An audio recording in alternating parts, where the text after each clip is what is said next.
I would say first impressions are a mixed bag for the Note 4. It's definitely pretty big. It's also definitely pretty heavy. We're looking at typical Samsung design here. Nothing crazy, nothing out of the ordinary. It's got really good battery life, very fast charging, which is nice. Fingerprint Reader is unfortunately pretty rubbish. It's got the pretty nifty S Pen, which is quite cool. How useful it is debatable. And walking around, just doing my bits and pieces in daily life, I found you can feel it in your pocket. It sort of rubs against your leg a little bit, so it's a bit uncomfortable, but it's not too bad. It's not too bad. It for the price, we're looking at top end price for this. I would argue that the design and first impressions aren't quite up there with some other flagships, but it's not too bad, and it's pretty much what you expect from a Samsung phone. So let's jump right in and boot this up, and you can see how long it takes to start up. It's not too long at all. It's about 10 or 15 seconds.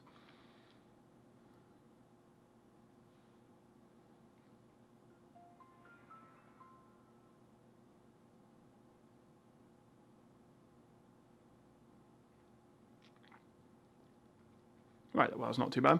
What was that, about 15 seconds? So immediately, that screen, that is nice, isn't it? I think for everyone I've shown this to, you just says basically wow when they see the screen for the first time. We'll talk about it more a bit later, but you can't help just having a look at that. It's really bright, really pretty, and anyway, we'll get onto that in a bit. But first off, 5.7 inches. It's pretty damn big. We're basically in phablet. Oh, we got a message. We're basically in phablet territory here, but some people like it. I'm actually growing on it. Before this year, I was thinking that maybe a 5.2 inch screen phone would be the top end I'd go, but having used the G3 from LG and this, actually I'm getting used to it. I don't mind two-handed use anymore. 5.7 inches is big, but it's not unwieldy necessarily. It's not too bad, and you get used to it, and there are also definitely some advantages to it. If we put it against, for example, the G3, you'll see how even though the G3 has a 5.5 inch screen, so it's a 0.2 inch screen, smaller screen, the Note is quite a bit bigger, both in width and height, and also just general ergonomics. You can feel the difference. This, going back to this, which I was using before, feels actually almost quite small compared to this. It's a shame on the Samsung's part, because obviously LG have done well thinning the bezel and making a 5.5 inch phone a bit more easy to use. Samsung, on the other hand, just have stuck with a normal design, pretty chunky bezels either side, although obviously we are using the buttons here as opposed to the on-screen capacitive buttons on the LG, so we're getting some space there, and also the home button. But what it does mean is that although it's only 0.2 inches bigger than the G3, it feels substantially bigger.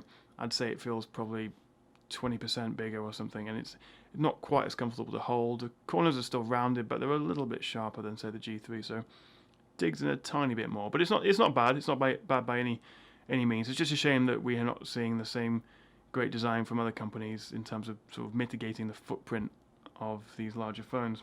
But you'll get used to it. I got used to it for sure.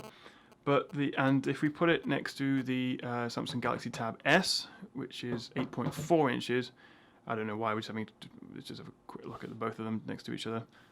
It does look, it's not too bad, is it? If we consider this is only slightly bigger than the iPad mini, this looks pretty tiny next to it, so whether that actually, is a useful comparison or not is up to you, but that's an 8.4 inch screen, this is a 5.7, and we're still definitely in phone territory. That's what probably the point is. We're not in tablet territory yet. Moving on from the size of it, it is also quite heavy. It's 172 grams, which is really at the high end of weight on smartphones, and you can feel it. It's a big bit of kit, and you could probably do some damage with it if you wanted to. But at the same time, that weight does transfer to perhaps a sturdy feeling. You think that you feel that you can just sort of drop it about and do bits and pieces with it and not worry about it. It's a hefty bit of kit, and you're not going to be too worried about just knocking it around a little bit. Although perhaps that weight, if you did drop it, would add to its fall speed and damage it more. But it's heavy certainly, and I've been if you're a user of your smartphone, perhaps in bed, holding it above your head or something, you might want to be extra careful and make sure you have a firm grip on it. And it also can become a little bit uncomfortable and be trying on your wrists after a period of time. Now, carry on from the design. If we look on the back, this is a removable back plate. I'll show you very quickly taking it off. You can see the 3200 milliamp battery here, and micro SIM card and micro SD up to 128 gigabytes.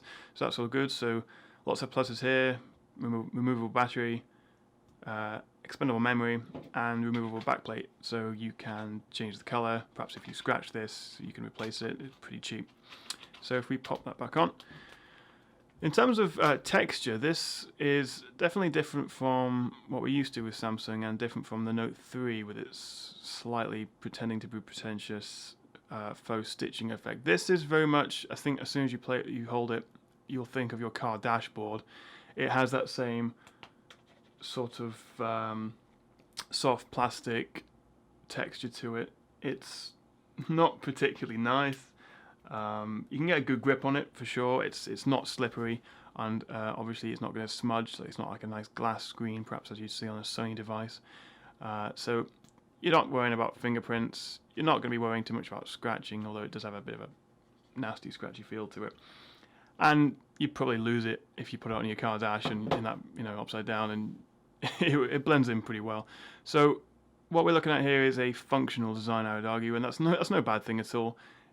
It doesn't feel quite as premium, but get good grip, and that's something you need with this sort of weight. So I can't complain too much. But it's not going to be everyone's cup of tea, and there are certainly nicer options. Again, if we bring back the G3, although this is still plastic, it is a bit nicer looking. I think you'll agree. But personal taste, and it's a different option. So but if you're if you're looking at the Note 4, it's not the end of the world what the back texture is it? It's a minor issue. Now, staying on the back, we have the 16 megapixel optical image stabilized camera here, along with the LED flash and heart rate monitor.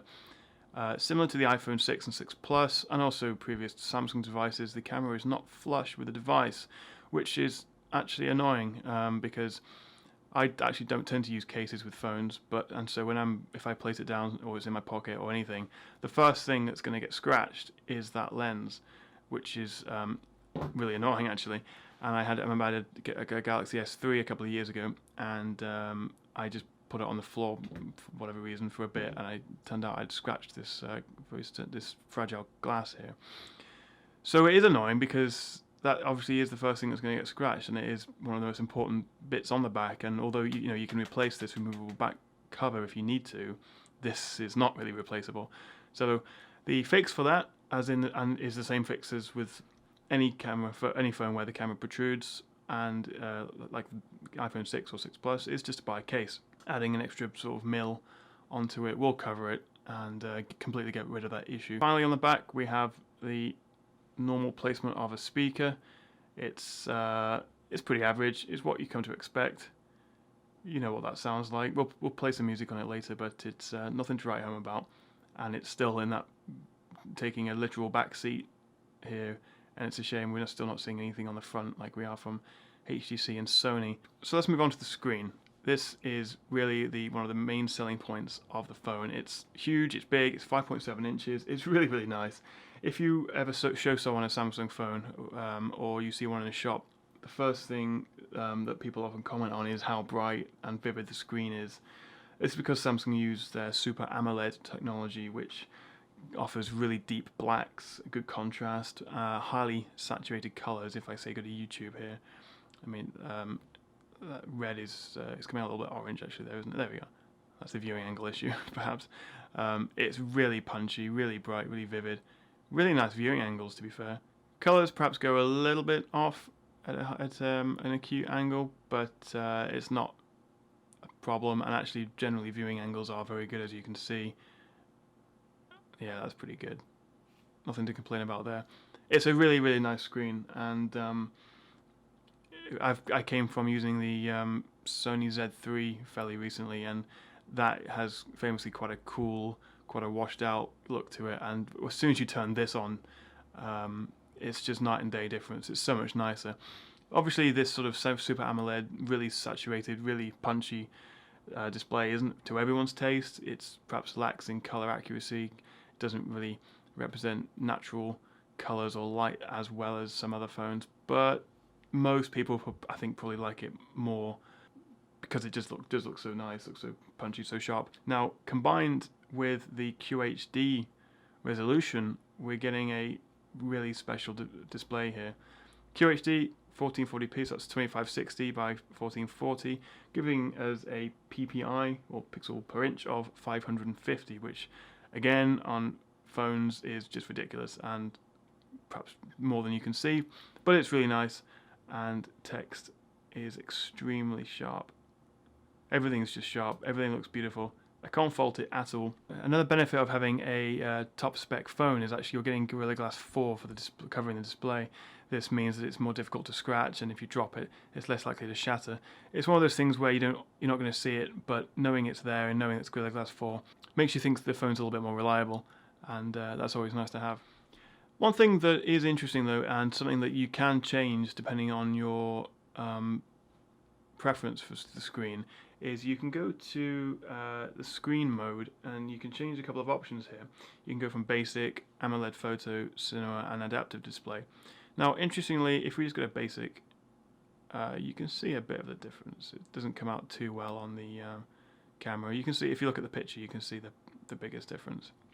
I tend to leave it on adaptive display, but what you will notice is if I leave adaptive on, and let's say I clear all my tasks, it's going to be quite subtle, but look at the colors on the background here as I say click on YouTube. What's happening is it obviously recognizes YouTube as a video playing app, and it adapts the color in a certain way. It makes it actually even more bright and vivid.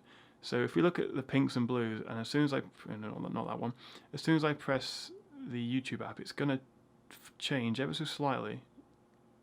There we are. You see the pinks become a little bit more saturated. So obviously the display thinks that YouTube should be even punchier, even more saturated than the rest of the display, and perhaps they're right. Perhaps that does look nicer. I personally don't mind it, but every now and then you will see a bit of a display change, and so I would either recommend leaving it on adaptive display, or my other preference would be AMOLED Cinema for a slightly more natural, slightly less harsh display. But let's leave it on adaptive for now because that's pretty good. The other thing about a larger display, and 5.7 inches in this case, is it feels like I could do with actually some more apps on the screen. We're only getting 4x4 here, and although I know you can change that by putting in a third-party launcher like Nova or Apex, you can increase the number of apps you get on a page. It just feels a little too spaced apart. I mean, some people might like that, but it kind of feels like you could get an extra row or maybe an extra column in there and utilize that space a little bit more. There's quite a lot of empty space between these apps. So it's just one thing that came up in using it. I just thought it would be quite nice to be able to have a bit more space here. Now, in terms of performance, it's going to be one of two different things depending on where you live. If you're in the US or the UK or most of Europe, I believe you get the Snapdragon 805, which is clocked at 2.7 gigahertz. That, until the 810 is released in about a month or two, is pretty much the best processor you can actually get in a smartphone, and it's very, very fast. It's in benchmarks and in real use not a particularly huge step up from the 801 or the 800, but it's cutting edge. It's the top of the line. It's the best you can get at the moment. In other territories, you get the 1.9 gigahertz Exynos processor, which is a chip made by Samsung themselves. In terms of performance difference, I don't think there is any. I've looked at different benchmarks, and they go either way. But in real use, you're not going to see a difference. So that's not something I will get hung up about. They're both extremely powerful and really fast. In terms of actual performance, if we just look at a couple of synthetic benchmarks, I don't want to waste your time, so I ran this earlier, and we get 48,686, which is really at the top of the game. You can't get much higher than that at the moment. It beats out the HTC One M8, the S5. Not by a huge amount, as you can see. We're looking at maybe like a 5%, 5 to 10% difference. It's not huge, but if you care about having the best of the best, you know, this is it, essentially. Similarly, if we go to Geekbench, we'll run this for a second.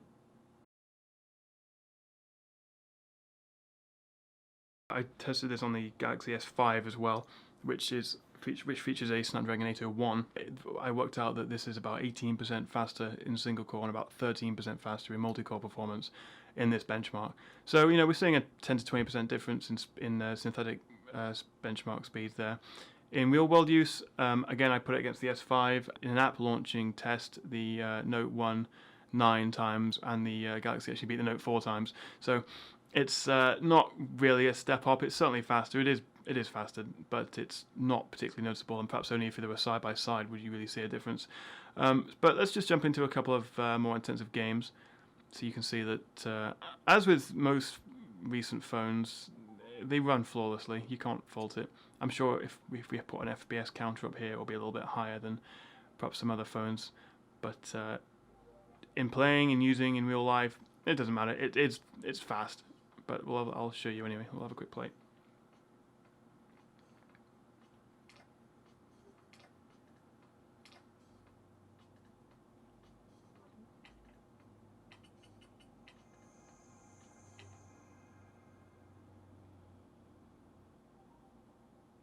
So this is, I actually quite like this game. It's real racing. Let's have a quick go at this. Hopefully it comes out fairly well on the camera.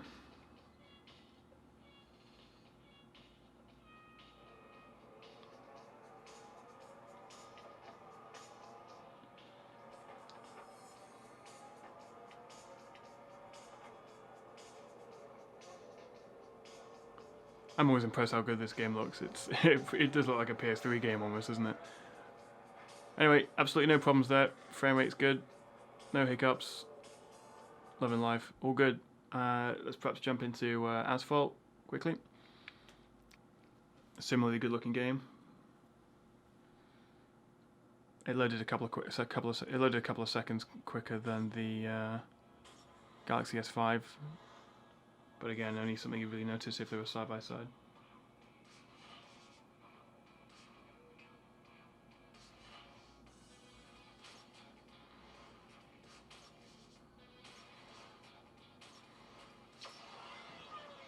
Let's have a go on this.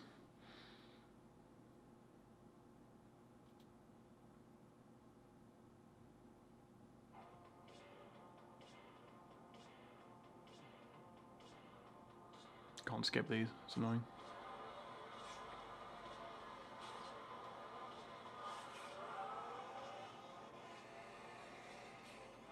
So again, flawless game, can't fault it. High frame rate, everything looks good. Everything's good except my driving. But yeah, also all good. Performance, absolutely there. You're not going to have any worries about it. It's the flagship spec, it's the top end hardware. Now if you do find it slow, it's probably not a result of the internal hardware, more probably a result of Samsung's own Touch With UI. It's infamous for being slow and laggy, and compared to other smartphones, just not very nice to use. Now this isn't too bad, obviously, because we do have top end hardware, but it is a bit slow. Fortunately, there are a couple of tips and tricks I can tell you to speed it up. The first thing is Samsung's S Voice, which can be activated by double pressing the home button. I've actually turned it off at the moment.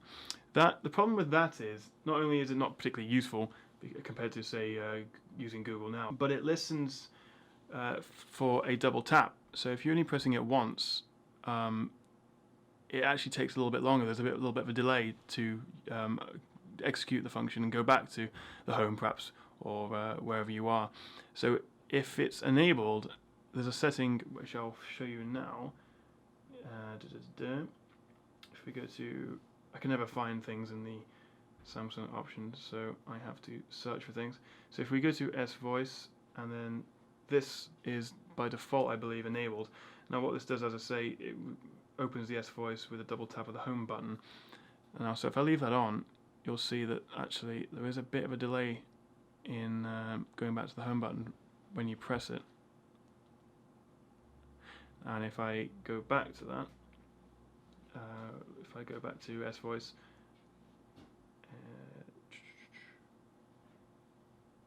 and disable that, you'll see immediately that it's actually a lot quicker. That home button becomes a lot more responsive, and that's just one thing that you can do to improve, or in fact reduce the lag of TouchWiz. Other things which I do recommend are using a third-party launcher like Nova or Apex. They are free but offer premium versions as well, and it really does make quite a big difference to the performance. It's a shame that we have to go to these sort of lengths to fix their otherwise really nice phones, but when compared to other devices they are laggy or slow. Use these workarounds just to get some better performance out of these high-end spec. Then that's what we've got to do, and until Samsung improve that, it's just something we have to live with. But it's not too bad, and those couple of things will improve it. I'd also recommend installing a third-party keyboard. It's I don't know why, but Samsung's default standard keyboard I think is just horrible to look at. I'd recommend using Swipe or SwiftKey or any other third-party keyboard from the Google Play Store, but it's just something really ugly about that. And whenever I use a new Samsung device, I think, bloody hell, that's just horrible. It reminds me of the 90s or something. So change that as quick as you can. It's not necessarily a bad keyboard in terms of function, but it's just really ugly. Now, the final thing for speeding up TouchWiz is something that probably a lot of you already know, but I'll just tell you anyway. If you go to Settings and then scroll right down to About Device, and if you click on Build Number about 7 times, it opens up the developer options.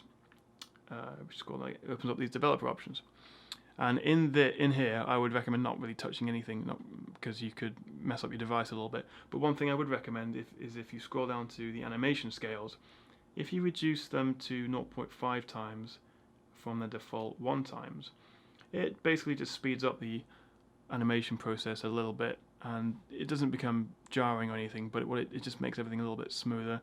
It makes everything feel a little bit more responsive, and it just improves the user experience a little bit more. So enable developer options and reduce the animation scale, perhaps add on a third-party launcher, and also finally disable S-Voice from the home button.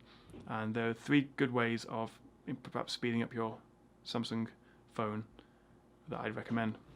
Now, although TouchWiz has a few issues, one thing that is very nice about the Note 4 is its camera. This is a 16 megapixel optical image stabilized camera with an LED flash. As with more phones these days, the camera also lets you do 4K video at 30 frames per second, the standard 1080p at 60 FPS, and also has a few slow motion options which are quite nice to use. Of note, actually, the front camera is 3.7 megapixels, and it's actually the only phone I know of that shoots 1440p video out the front. The vast majority just shoot 1080p. It takes some of the best pictures I've actually ever taken on a smartphone camera, and if you will bear with me, I'll show you a few that I've taken, including a couple of videos. So if we start with this picture of actually the camera I'm using to film this now, this is the normal picture, and this is actually with HDR enabled. The HDR feature can be used in both still images and the videos you take, which is quite nice. You can see the HDR actually does create a better photo. You can see greater detail in the dark areas on the camera. If we move on from the DSLR shot to this macro shot of the Note 4 packaging, again we've got nice crisp detail here. There's very little noise in the corners, color reproduction is nice and accurate, and it all looks really good. If we carry on, this is the first video I've took. I just walked down to my local town the other day. It takes quite impressive video, although I would say that the optical image stabilization, which is working during filming, doesn't seem to take out your sort of standard walking vibration. That you can still see it's quite bumpy moving around. But other than that, colours are nice. The sky, despite being grey, isn't too blown out, and we get good detail on everything we can see. Colours are nice and quite punchy. That grass really isn't that green, and that's a result of the Super AMOLED screen. And although it's not quite as natural, it is perhaps a bit nicer to look at. So if we move on to a few more stills, these are all with the rear camera. We can see nice HDR images that are crisp, and the bring out the sky quite well and quite naturally actually. Moving on to this this bus, the oranges, as you can see, really punchy, really nice. It's a great camera. It's really clear, very little noise, and the screen just brings alive the images a little bit more.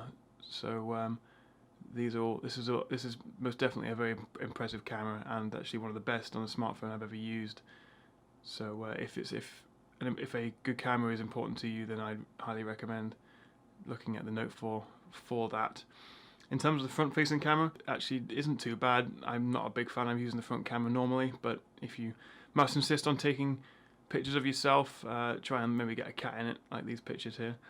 But not obviously as good as the rear camera, but perfectly serviceable and not too bad. So the camera really is one of the highlight features of this phone. Aside from the larger display and flagship specs internally, the camera is one of the best features. And if you're looking for a camera phone and it is a high priority for you to have good quality images and video, then this is definitely a selling point and worth taking a look at. Moving on to the battery, as we discussed, it's a 3220 milliamp battery, removable, so you can hot swap it out if you are traveling and have a spare battery with you, which is probably not a bad idea. They're not that expensive. It also features Samsung's quick charging technology, which means you can actually charge this from 0 to 50% in about 30 minutes, which is pretty crazy. In real life, I did this and it took about 38, but that's close enough, and I think we'll give points to Samsung for that. It's really nice to be able to just quickly plug it in if you're running a bit low. Generally, in practice, battery is good. It's not quite as good as some of the other flagships. I'd say this is on the same level as, say, the iPhone 6 Plus. You'll definitely get a day, probably a day and a half out of it. Perhaps by the evening, with light to moderate use, you'll have about 30% battery remaining, which is perfectly fine. And since it is removable, if you are doing something important, you can just swap it out, and again, you can charge it pretty quickly.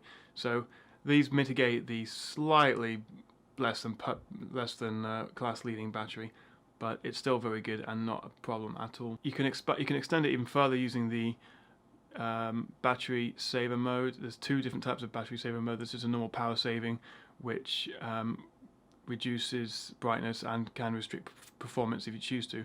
But more interestingly, and what Samsung offers, the ultra power saving mode as well, which, if enabled, actually extends your battery to a matter of days.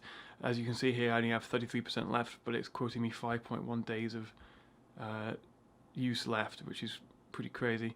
So if I enable that, you'll see it gives moves the color, basically puts the display into grayscale mode to save battery. It restricts you to about half a dozen essential apps, of which you can add a couple of more, but it disables Wi-Fi, but it does keep mobile data on, so you can still make calls and receive texts and do important things like that.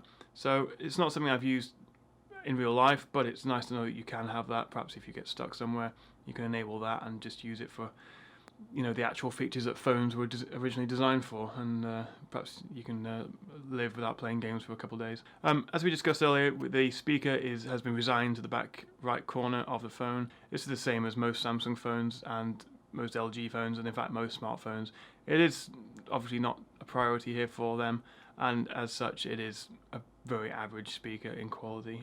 It does get quite loud, and but it's tinny, it lacks bass, and it's fine just for general use, but I wouldn't necessarily watch a film on it. But you can always just plug headphones in.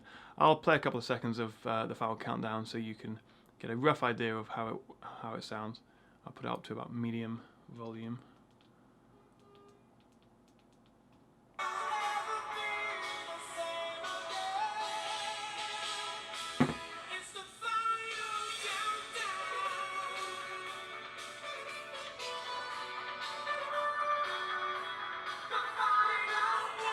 So pretty loud, but quite tinny, so you're not going to really want to listen to music on that, but it'll do for games, it'll do for YouTube videos and general bits and pieces, so not too bad. In terms of the call quality, it's fine. There's nothing to write home about, no problems. It sounds good, people can hear me well, I can hear them well. Speakerphone, using the speaker on the back is again fine. It works a little bit better if you've got it facing down on the desk, so you can hear the speaker a bit more easily. But call quality generally is fine, all good, nothing to say really here. And one other notable feature of the Note 4 is the Fingerprint Reader over this home button. Unfortunately, the implementation and general use of it is nowhere near as good as Apple devices. I'll show you setting it up now very quickly, and to be fair, setup isn't that bad. It only takes a couple of minutes, in fact less than that. But as you'll see, hopefully, actually using it just normally is less than ideal. So I've enabled it now, and if I go to the Fingerprint Scanner menu, and let's register a new one just to show you how it works. You can register up to 3 fingerprints. So and this enables you actually to not only just unlock your phone, but you can also use it to log into PayPal to pay for things. It's something I've done a couple of times since I use eBay a fair bit. So that probably takes off maybe 5 seconds off that process. So it's not, you know, that useful, but it's a bit of fun. And as you can see here, it actually does respond fairly successfully to my input when registering it, and this would give you the impression that it's going to work really well. So that's all done. Now I now have to unlock this with my fingerprint. So if I turn it off and turn it back on again, let's see how well this works. Nope. Oh yes, second time. Let's try it again. Okay, let's do that. No. No. No. Yeah, third time there. It doesn't work nearly well enough that you're going to want to use this as your normal way of opening your phone. I'd say it works on average about a third of the time. I'm being quite lucky here. For accurate input, you really have to swipe down from this angle. You can't sort of casually hold it in one hand and swipe down like this. It just doesn't register it as well. In fact, I'll show you. Yeah, it doesn't like it. So you have to sort of go into a two-handed holding mode and swipe down like that, and it's just not as convenient, and it just doesn't work very well. If you're really into your security, perhaps it's nice to have, but it's not something I'd recommend people use on a day-to-day basis. Now, one of the unique features of the Note series is the fact that it has a stylus. It has the S Pen. It's sitting in its little pocket here in the bottom right corner of the phone. It can slide out pretty easily, albeit with a slightly nasty plasticky feeling to it when you do that. It sort of makes me shiver a little bit when I do that, but that's probably just me. I'm not sure if you can hear that. Anyway, pen works well. It's quite handy, quite comfortable to use. Once you take it out of the phone, it brings up the Air Command menu. This can also be brought up if you hold the S Pen above the device up to 15 millimeters and press the little button on it. This opens the drawer. So if you open the Air Command menu with the S Pen by pressing the button, you can see you have the options of taking an action memo, a smart select, which is just basically cropping it. You can image clip, which is a slightly more flexible crop. Essentially, you draw the line of the crop you want. And finally, you have screen write, which actually just takes a screenshot of whatever is being displayed and allows you just to write over it. The most useful thing here would probably be action memo. It's one of the things where perhaps if you've got your phone off and you need to very quickly take a memo or make a note of something to remember, all you have to do is pull the pen out, screen turns on, this immediately comes up, click that, and then in about a second you can then just start making a note. One of the really nice things about the S Pen is actually how precise it is. If I start writing, I'm going to try and write fairly legibly for you. But it's quite impressive how accurate and precise the pen is. If I try and mimic that with my finger, you can see it's still fairly accurate, but you can't get the smaller scale, you can't get the precision you can with the pen. Whether this means much to you in real life is debatable. Perhaps if you are going to be sketching or drawing, it's definitely going to be useful to use. But personally, I think although I do find making notes quite useful, I would probably just use my finger and make a note like that. I'm not sure I would necessarily pull out the pen to do that. You can then pin the note perhaps to one of your home screens, or you can just save it within your scrapbook. Which is a pre-installed app. It's a cropped picture using the Air Command Smart Select feature from one of the pictures we used earlier. I can actually do it again here if I just do that. There we go, it's cropped again, so I can save that, I can export it, perhaps I can copy it and paste it in a message or an email. It's quite useful, but you could also, of course, just do a normal screenshot, perhaps like that, using the power button and the home button at the same time, and then cut it or crop it in an editing app. So it does save a bit of time, but it's not overly useful. It's not one of those things that, in my opinion, you're going to use every day. So it's a nice bonus feature, but it's not really a selling point for me personally. Now, as is famous with Samsung devices, is that they come with a lot of Samsung's own software, and it's quite debatable how useful this software is.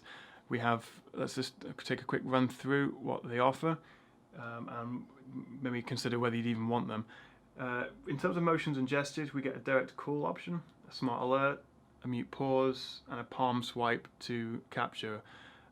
Personally, the only one I leave on is direct call. I think it's quite useful if you're within someone's contact or within a text message. You can just put the phone up to your ear and it will immediately dial that person's number. The other ones I actually have turned off because I found them a little bit annoying. Anyway, personally, I only use the direct call here. The rest I just turn off and leave.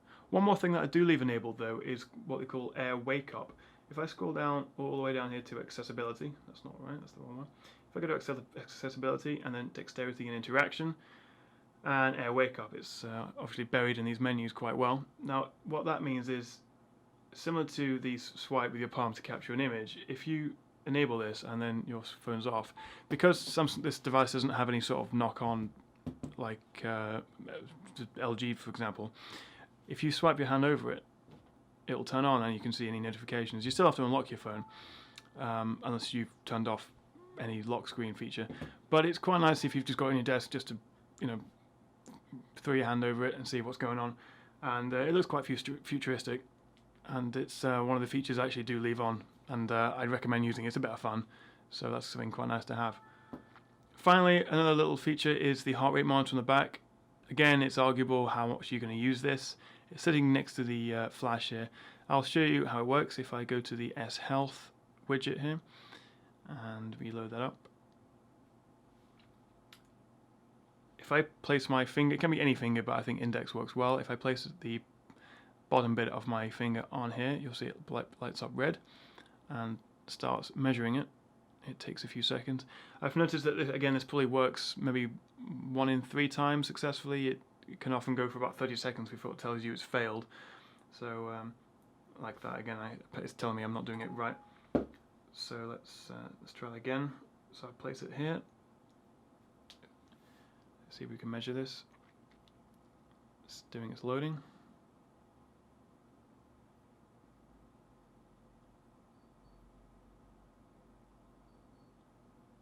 Yeah, it still doesn't like it. It does work. It just essentially you have to play with it. But this is sort of showing how inconsistent it is. And when it is that inconsistent, you're certainly not going to be using it while you're running or exercising because you're going to be moving it. I'm just sitting here and it's having trouble reading it. So it works eventually. It does work. Obviously, I've got this previous reading here of 81 beats per minute. But the other issue then is inconsistency in actual reading. I went from 70 beats per minute to 90 beats per minute in 2 different tests within about 10 seconds of each other. So I wouldn't take what it says that seriously. But it's a little fun feature again. Now, if you do think this display is a bit too big for you, there are a couple of ways around that to help you out a little bit. If you go to the settings and display on wallpaper, 100 operation, you can enable reduce screen size, and this will give you a little tutorial how to do it. And so essentially what you do is if you hold your finger on the right hand bezel and swipe to the left and then back out really quickly, I'm not sure it will do it. Let's see how well it does it. There we go.